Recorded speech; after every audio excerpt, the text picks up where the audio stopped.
Sekarang proses pada kertas kerja kita lihat, bos pusatnya setelah kita pilih semuanya sudah nol. Artinya sekolah ini sudah selesai input RK setahun ya. Semuanya sudah nol, TW1, 2, 3, 4, nol. Langkah selanjutnya itu pengesahan. Harus terhubung internet, kita sinkron, ini kita centang, lalu kita kirim.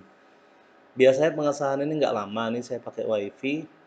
Biasanya nggak nyampe 5 menit, tapi di daerah-daerah yang sinyalnya susah, proses pengesahan ini bisa sampai setengah jaman lebih. Nah, jadi saya sambil buat aja catatannya sambil kita tunggu pengesahan.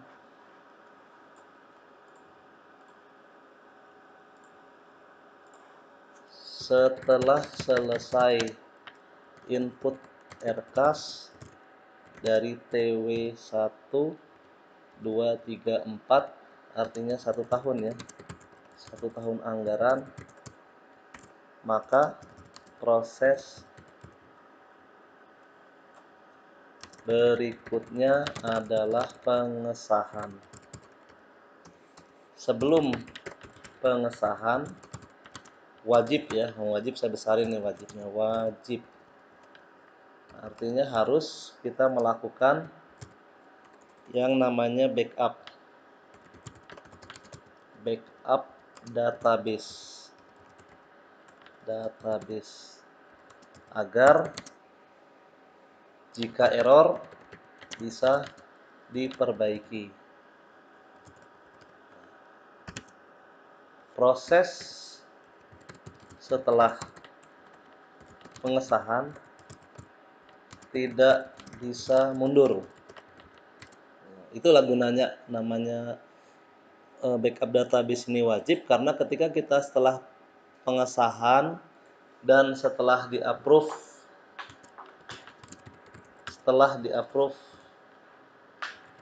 dinas,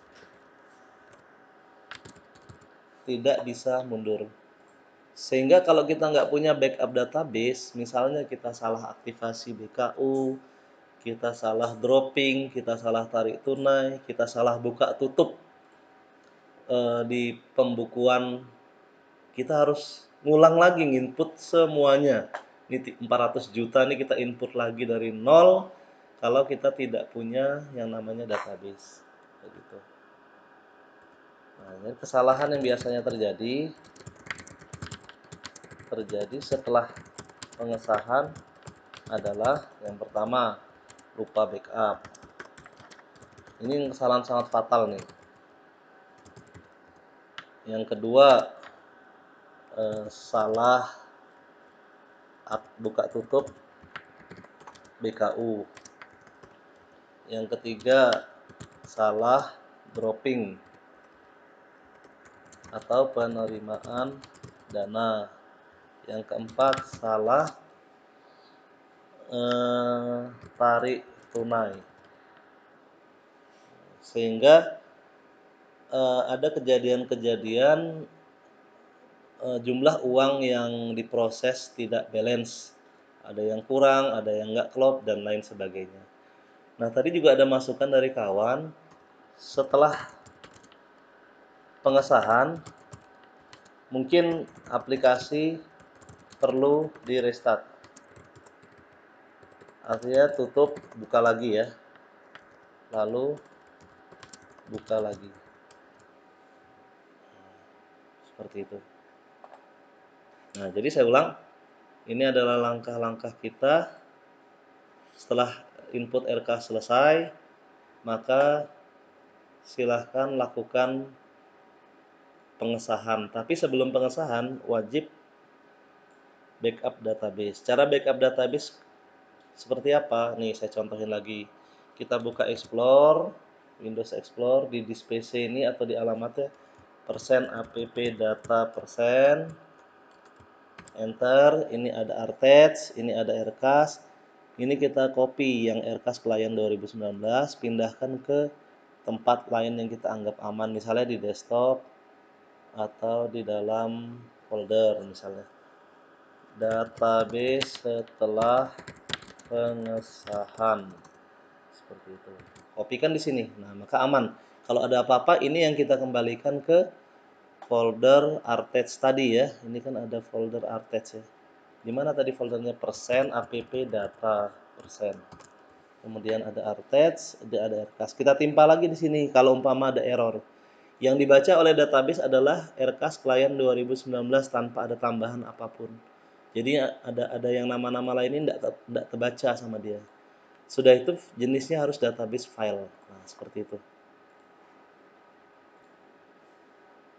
Nah, kita lihat tadi prosesnya sudah selesai. Pengesahan ini tidak ada lagi ya, karena kita sudah proses. Cek statusnya juga dia akan hilang kalau sudah di-approve. Ini artinya sudah di-approve. Langkah berikutnya ke penatausahaan kita aktivasi BKU. Kita pilih bos pusat. Nah, di sini ingat ini ada dua, penerimaan sama Januari. Artinya kita buka dulu, aktifkan yes. Karena di Januari belum ada dropping, kita tutup lagi langsung. Karena dana bos itu cairnya biasanya bulan Maret ya. Misalnya ini, Februari akan diaktifkan, yes.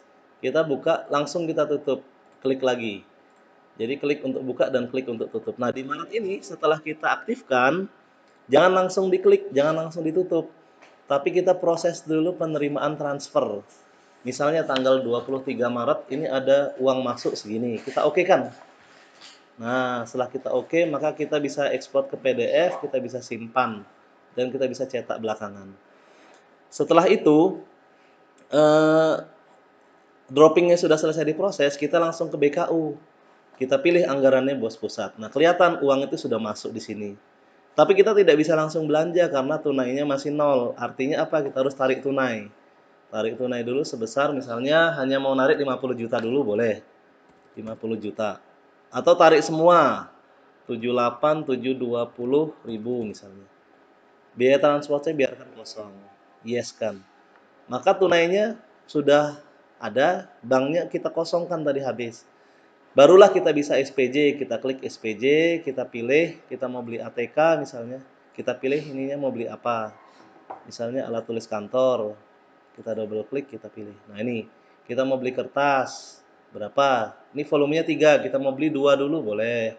Kita mau beli kertas buram, kayak gitu ya.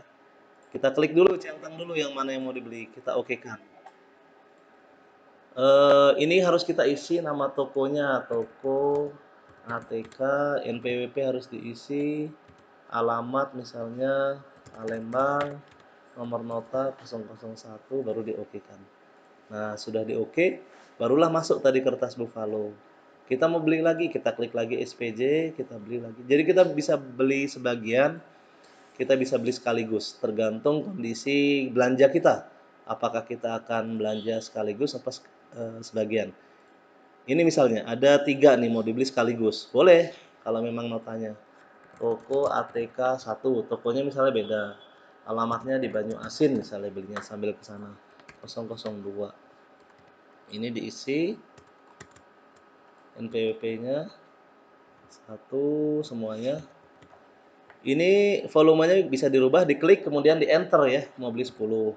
Yang lainnya tidak kita rubah. Oke kan? Maka kita sudah bisa langsung belanja banyak itu. Kas tunai dan bank semuanya sudah otomatis terisi ya. Ini kas tunai beli belanja segala macam tadi. Kas umumnya sudah, bank juga ada pergeseran uang, uang masuk dan uang ditarik tadi kelihatan. Sesudah itu kita tinggal print-print aja, BKU kita print. Mau periode Maret kita tinggal cetak sampai selesai di pembantu pajak itu sudah ada semua.